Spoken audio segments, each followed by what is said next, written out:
I'm working with today is that rest is a powerful spiritual practice. Rest is a powerful spiritual practice. Because here's what happens. Without rest, we get grouchy. We get insecure. We start imagining things. We start having a short fuse. But the worst part of it all is with all of that, we block love. When we don't get enough rest, we block the love that's trying to come our way. Rest is a powerful spiritual practice. And today we're going to celebrate a holiday that calls for us to really embrace rest and also embrace hope, the hope of the new year. So, but we're in a series. Those of you who are visiting today, we're in a series that we do every December. And every December, we take time to celebrate the light that we are by looking at light practices from different religions. So we started out with the Buddha and Bodhi Day, which is the enlightenment of the Buddha. And the second holiday was Hanukkah, which is we looked at our freedom and the Festival of Lights through the Jewish holiday. And today we're going to look at Winter Solstice and the promise of the light coming toward us. And next week Thursday night we'll be celebrating the light of the Christ consciousness within us through the celebration of the Christmas holiday from the Christian tradition. And then we're going to go on to Kwanzaa, which is not a religious holiday, but a cultural holiday celebrating the many tributes of the African American community and the light that they are helping us to become, all of us to become. So with each of these, we have an altar, thanks to Rosemary Mayfield, who creates these beautiful altars. Yeah. And I've asked ministerial intern Tanya Beverly to come and bless this altar with us. So we're going to call in the 4 directions. And if you're able, please stand with me and we'll do it together. And if you're not able to stand, just hold your hands in the direction. So we'll start with the gold candle and we'll turn towards the east. Grandmother, I see you sitting in the east. You are sacred and you are looking at me. Grandmother, I see you sitting in the east. You are sacred and you are looking at me. I pray to you, pray to you. You are sacred and you are looking at me. Let's turn a quarter turn towards the south and we'll hold up the red candle. Grandfather, I see you sitting in the south, and you are sacred, and you are looking at me. Grandfather, I see you sitting in the south, you are sacred, and you are looking at me. I pray to you, pray to you. You are sacred and you are looking at me. Quarter turn to the right towards the west and we'll hold the purple candle. Grandmother, I see you sitting in the west. You are sacred and you are looking at me. Grandmother, I see you sitting in the west. You are sacred, and you are looking at me. I pray to you, pray to you. You are sacred, and you are looking at me. Quarter turn to the north. Grandfather, I see you sitting in the north. You are sacred, and you are looking at me. Grandfather, I see you sitting in the north. You are sacred, and you are looking at me. I pray to you, pray to you. You are sacred, and you are looking at me. And so it is. Tanya, a big hand for that.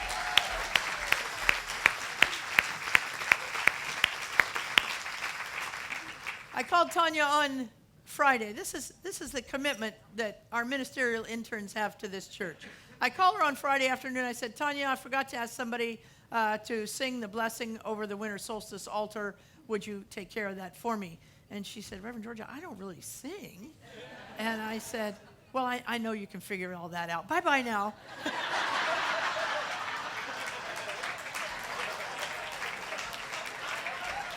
And didn't she do a fabulous job? Yeah.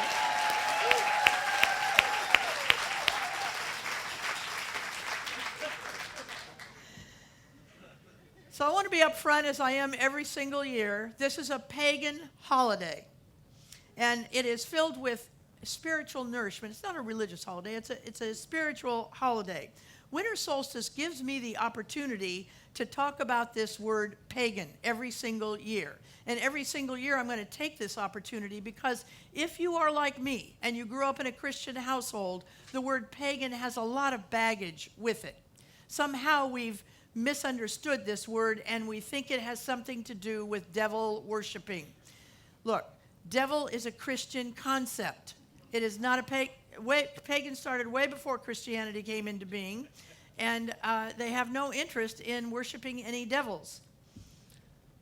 What they have an interest in is worshiping creation with the same love and honor and energy that they worship Creator. They worship creation with the same love and sacred honor that they worship the Creator. See, it's important for us to begin to understand that paganism calls from us compassion, love, honoring, a oneness with the trees and the rivers and the rocks and the person sitting next to you and the thing that you're sitting on. That's what paganism does. It worships the creation as well as worshiping the Creator. It's an opportunity for us to be able to harmonize ourselves. That's what pagans do. They harmonize their body, their mind, and their spirit with the rhythms of Great Mother Earth. And that has a lot to teach us when we can harmonize ourselves with Great Mother Earth. Winter solstice is the day the pagans celebrate the shortest day of the year. And it actually starts tomorrow. The 21st is the shortest day of the year on the calendar. And the many ways that pagans celebrate winter solstice are very, very comfortable to us. We are very familiar with the ways of celebration, the decorations of winter solstice. Because here's what happened. The reason, they're all Christmas decorations. That's what they are. They're Christmas decorations. So here's what happened. The church fathers wanted the people to be able to celebrate the birth of Christ and celebrate it in a beautiful way, much like they were already celebrating with winter solstice.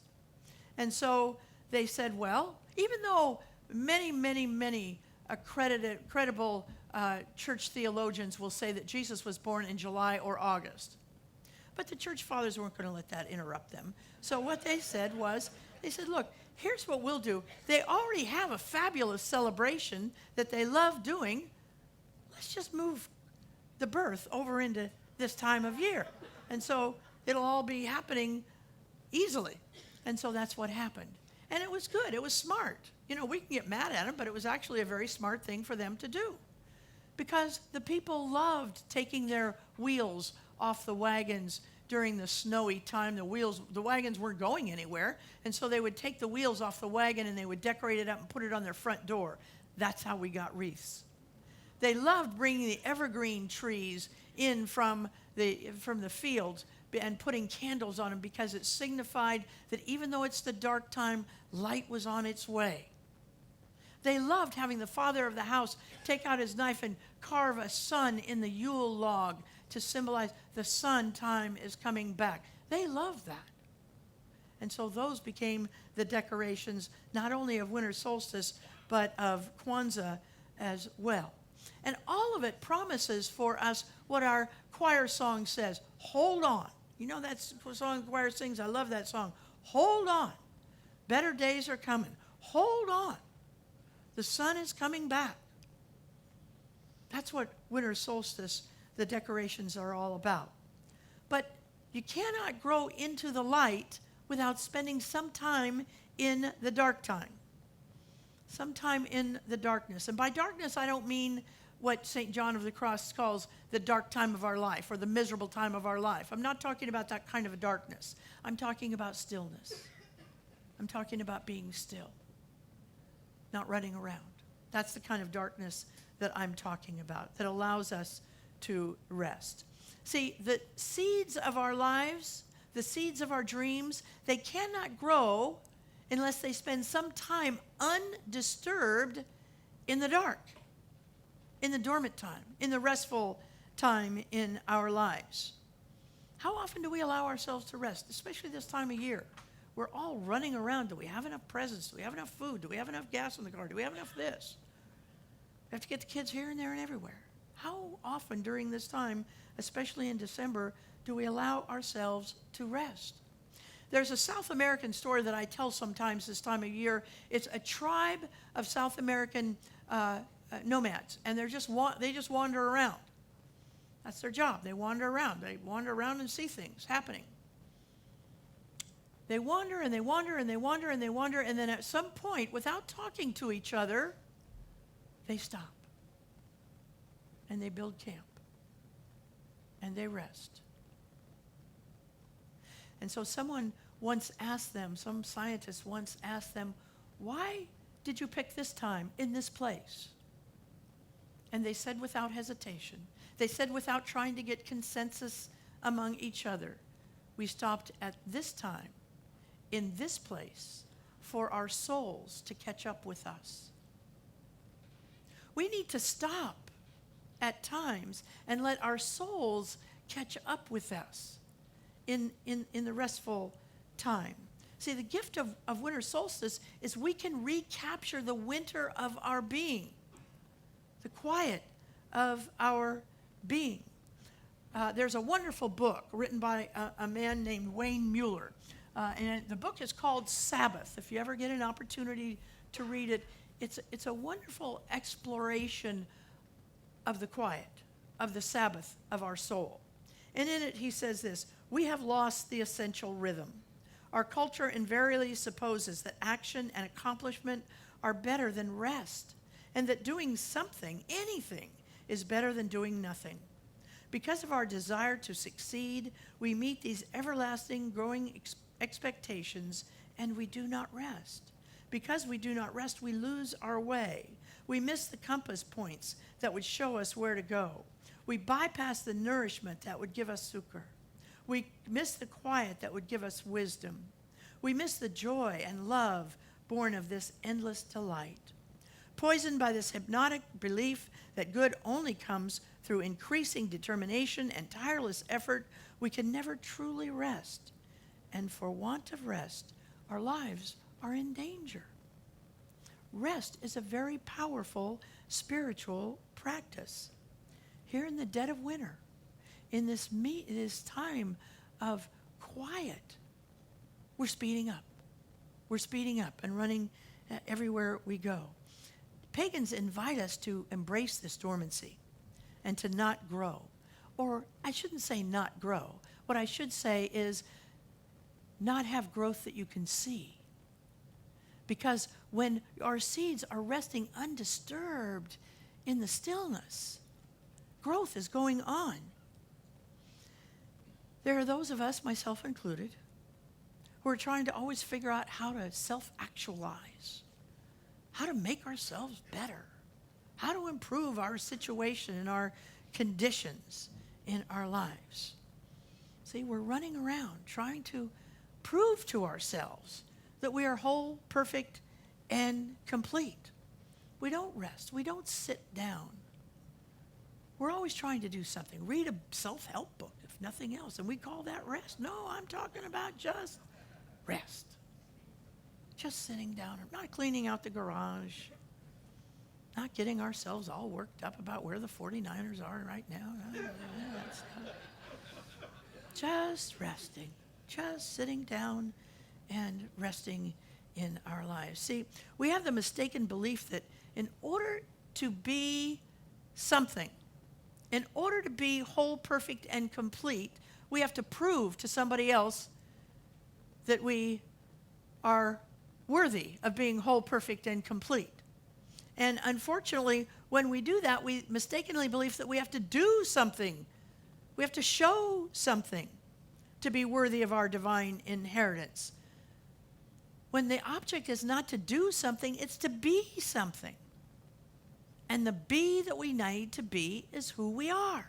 It's ourselves.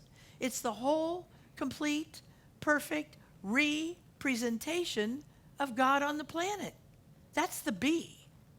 That's what yields us an understanding of who we really are. We can stop trying to prove that we're worthy in this life. Because you know what? Trying to prove you're worthy only leads to moral inadequacy and to lying. You know, we have to trot out some degrees. Whether we have them or not, we just keep trotting them out. We trot out our bank balances. We trot out fancy vacations. We trot out cars, all to gain approval that we're okay. But here's the thing.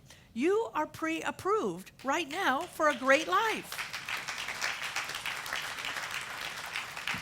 You're pre-approved for a life. We can stop trying to, sell ourselves.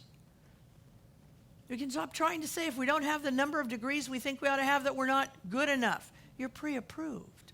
See, if you've been through bankruptcy 1, 2, 3, 4 times, you can stop telling yourself you're not approvable. You're pre-approved for good in your life. You might have been married 1, 2, 3, 4, 5 times. You're pre-approved for the next great marriage in your life. You might have tried every diet known to humankind to lose weight. You keep losing weight and you keep gaining weight. You're pre-approved. You're pre-approved to do whatever it is you need to do in this life. So we have to stop. We have to stop letting the delay act like it's defining you. It's not defining you where you want to go.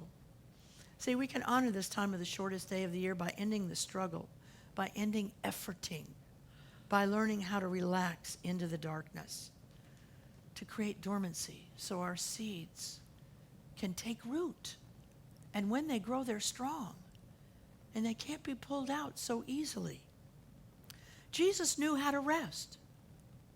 Throughout the Bible, it says Jesus would often rest. Yes, of course, people need miracles. People need stuff in your life. But at some point, you have to say, I'm going to rest now. I'm going to get to you. Don't give up. But I'm going to rest now. I'm going to take my leave and rest now. See, Ernest Holmes teaches us that you can't have anything on the outside that you cannot fathom on the inside. He writes that over and over again. You cannot have anything on the outside that you cannot fathom on the inside. And I'm here to tell you that fathoming takes time. It takes time that cannot be shared with other activities. It takes time that cannot be shared with other people. We have to fathom what we want in the quiet time. Now, what fathoming can help stimulate your fathoming time is through atmosphere. It's through atmosphere. Where are you sitting in the stillness? Whether you're being in the stillness. Wiccans are famous for building altars wherever they go, however they are. And sometimes the altars are 2 or 3 rocks put together in a way that symbolizes this is sacred space. And sometimes altars are very elaborate. Sometimes they're simple but beautiful, like this altar. I want to encourage us, everybody, to celebrate winter solstice by creating an altar in your home just for the week. You can have it longer if you want, but just do it for a week so you'll do it. You just take a little place. It could be a part of your dresser drawer or the top of your dresser. It could be part of a table. I have mine on a TV tray with a scarf draped over it. Doesn't matter. And then you put those things that you like, that mean something to you. Pictures of your children. Something beautiful from nature. Whatever it is, you pick something. Maybe an achievement you've had. Maybe you put your diploma on it. Whatever it is, you put something on your altar. And then during the week, as you walk by, stop in front of it. Stop in front of it, not to give something to it, but to allow it to feed you. Be still before your altar, and it will feed you. You know, it is written, the pagans write, that we are under a cosmic guidance system. A cosmic guidance system. That's what we're under right now. But in order to be able to navigate that guidance system, we have to learn stillness in our lives. Let's take this message into prayer. There's only one power. It's the power of love, and it runs right through us. It's the pagan power. It's the Buddhist power. It's the Jewish power. It's the Christian power. It's the African American power. It's running through us right now, lighting us up if we will but allow it. Each of these holidays have powerful spiritual nourishment simply to bring us back home to who we are. I give thanks for that. I release this word into the law, and together we say, and so it is.